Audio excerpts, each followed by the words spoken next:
على الحسين. میرا مظلوم آقا زہر دغا سے شہید ہونے والا آقا جعدہ ابن اشعث ابن قیس حسن مجتبی کی دوسری بیوی.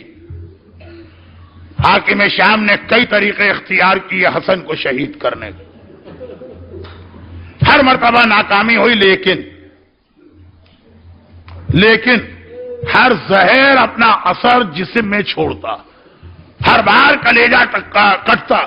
ہر بار حسن کو اس زہر کی تلخی کا سامنا کرنا پڑتا. ائمہ طاہرین میں کوئی ایسا نہیں ہے جسے 7 مرتبہ زہر دیا گیا. ہر زہر اپنے اثرات لے کے آتا ہے. روز بروز حسن کمزور ہوتے جا رہے ہیں. 6ٹھی مرتبہ کا زہر جب ناکام ہوا اب ایک بار آقا عباس نے ہاتھ جوڑے اور کہا مولا حسن مجتبی اب تک میں نے آپ کی بات مانی تھی لیکن اب میں آپ سے درخواست کرتا ہوں کہ مجھے وہ پہرا قائم کرنے دیں کہ کسی کو آپ کے قریب میں نہ آنے دوں. سارے راستے بند ہو گئے. کھانے میں زہر ملایا, لاٹھی کے اندر لاٹھی کے نیچے لوہے کا ٹکڑا زہر آلود کر کے رکھا گیا. سارے طریقے اب ناکام. اب باہر کا کوئی آدمی نہیں آ سکتا. اب عباس کا پہرا. جب عباس کا پہرا ہوتا ہے 28 رجب کو جب حسین کا قافلہ چلا تھا اس وقت قافلے کی شان دیکھنا, اور جب عباس نہ رہا تو 11 محرم کا قافلہ چلا اس کو دیکھنا. عباس کا پہرا آیا. عباس کسی کو حسن کے قریب نہیں آنے دے. حاکم نے کہا کیا طریقہ اختیار کیا جائے. اب تو گھر کے کسی آدمی کو ملایا جائے. وہ ساری باتیں ہو گئی. جعدہ سے کہا کہ اب تک میں 6 مرتبہ زہر دے چکا ہوں. زہر پہنچ تو گیا مگر یہ علی کا وارث ہے, علی کا جانشین ہے. ہر زہر کا سامنا کر گیا. اب میں ایسا زہر بھجواتا ہوں جو میں نے بادشاہ روم سے منگوایا. ایک بہتے دریا میں یہ زہر ڈال دو تو اس دریا کی ساری مچھلیاں مر کے رہ جائیں گی. حسن اس کا سامنا نہیں کر سکے کہ کسی طرح سے حسن کے پانی میں یہ زہر پہنچا دینا. آدھی رات کا وقت ہے. کون سی آدھی رات؟ آج کی آدھی رات.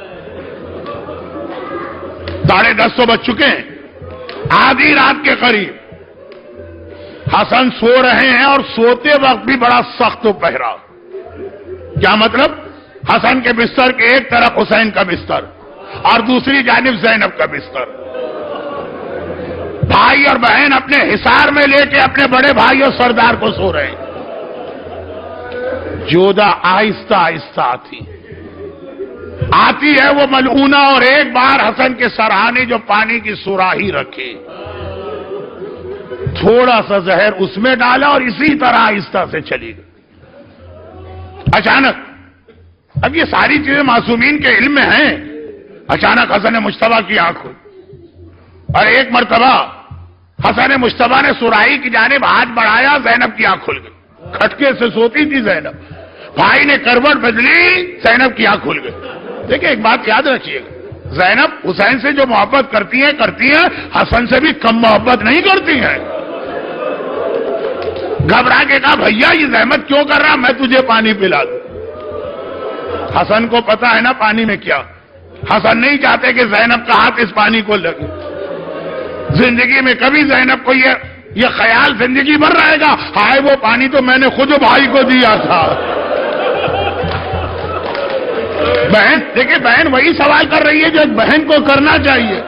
بھیا زحمت نہ کر, میں یہ پانی کا نہیں. بہن اس وقت بحیثیت امام حکم دیتا ہوں رک جاؤ. بہت کمزور ہے میرا امام. کروٹ نہیں بدلی جا رہی لیکن سراہی سے پانی کوزے میں لیا, پانی کو دیکھا. یہ پانی کی دعا تو نہیں ہے جو حسن پڑھ رہے. انا للہ و انا الیہ راجعون رضا بقضائک و تسلیما لامرک ارباب اعضاء. یا یہ جملہ حسین نے اصغر کا لاشا اٹھا کے پڑھا یا حسن مجتبی نے پانی کا کوزہ لیا. ایک بار پانی پیا, صرف ایک گھونٹ لے سکے, کوزہ ہاتھ سے پھسل کے گرا. حسن بستر پہ الٹ کے گرے. قریب کشت رکھا ہے. زینب سے پوچھی شہزادی وہ تلۂ زینبیہ پہ کھڑے ہو کے حسین کی شہادت کا منظر، اور آج روضہ رسول کے قریب بیت حسن کا یہ منظر، کلیجہ ٹکڑے ٹکڑے آ رہا ہے۔ حسن مجتبیٰ کا کلیجہ نہیں، بھائی کا کلیجہ بہن کے سامنے کٹ کے گر رہا، بھائی کا کلیجہ بہن کے سامنے کٹ کے گر رہا۔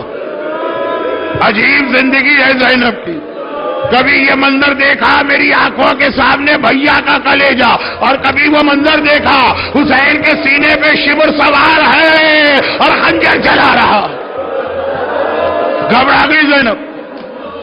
حسن اور حسین اور زینب نے آقا حسن کو لٹایا، اور ایک مرتبہ حسن نے کہا زینب بہن ام فروہ کو بلا کے لے آنا۔ ام فروہ آتی ہے، عجیب منظر دیکھا، 35 گھڑی ہیں مگر اکیلے تو نہیں آئی نا، 13 مہینے کا قاسم ماں کی گود میں ہے۔ حسن نے کہا فروہ ایک وصیت کر رہا ہوں، یہ تعویذ لے لو، میرے قاسم کے بازو میں باندھ دو، جب میرا قاسم کسی بڑی مصیبت میں پھنسے تو یہ تعویذ کھول کے دیکھ لینا۔ حسن دنیا سے جا رہا ہے مگر ابھی بھی کربلا یاد آ رہی ہے، ہائے کربلا جہاں میرا حسین اکیلا رہ جائے۔ ام فروہ کو تعویذ تو دیا، اور بے اختیار کا السلام علیکہ یا جدہ، السلام علیکہ یا بتا، السلام علیکہ یا امی، نانا سلام، بابا سلام، اماں سلام۔ زینب گھبرا گئی، بھیا خیریت تو ہے، یہ کسے سلام کر رہا؟ کہا نہیں دیکھتی، یہ میرے سامنے نانا رسول خدا کھڑے ہیں، یہ بابا علی مرتضیٰ کھڑے ہیں، یہ میری ماں فاطمہ گود پھیلائے کھڑی ہے، اور کہہ رہے ہیں حسن بیٹا ہمارے پاس آنے کی تیاری کر۔ بہت مختصر جملے۔ جنازہ چلا تو مگر قبر رسول کے قریب پہنچ کے روک تو دیا گیا، خالی روکا نہیں، کمانے کھینچی، 70 تیر نکلے، حسن کے جنازے میں 70 تیر بے بس ہوئے۔ غیظ و غضب کے عالم میں عباس نے تلوار پہ ہاتھ ڈال دیا۔ حسین نے کہا عباس تلوار نہ چلانا، ہائے میرا آقا عباس۔ جب تلوار چلانے کا موقع آیا عباس کو روک دیا گیا، جنازہ لے کے واپس آئے، تابوت لے کے واپس آئے۔ دیکھیے گھر سے نکل کے تابوت واپس نہیں آتا، گھر سے نکل کے جنازہ واپس نہیں آتا ہے۔ ابھی زینب بیٹھی رو رہی ہے، دیکھا دروازہ کھلا، جنازہ دوبارہ آ رہا، گھبرا کے کہا بھیا یہ تابوت یہ جنازہ کیوں واپس آیا؟ حسین نے کہا زینب سوال بعد میں کر لینا، پہلے ایک آخری خدمت اور کرنا ہے۔ تابوت کو رکھا، کہا زینب اس جنازے میں سے تیر نکالنا ہے۔ ایک طرف حسین ایک طرف زینب روتے جاتے ہیں، تیر نکالتے جاتے ہیں۔ بس آخری جملہ سنیے، روتے جاتے ہیں، تیر نکالتے جاتے ہیں۔ 11 محرم کو زینب نے حسین کے لاشے پہ آ کے کہا بھیا بہن بہت شرمندہ ہے، مدینے میں بھیا حسن کے لاشے سے تیر نکالے، تیرے لاشے سے تیر نہیں نکال رہی ہوں، لیکن بھیا مدینے میں میرے ہاتھ کھلے تھے، اس وقت دونوں ہاتھ گردن سے بندھے ہیں، آئے زینب کیسے تیر نکالے؟ السلام على الحسين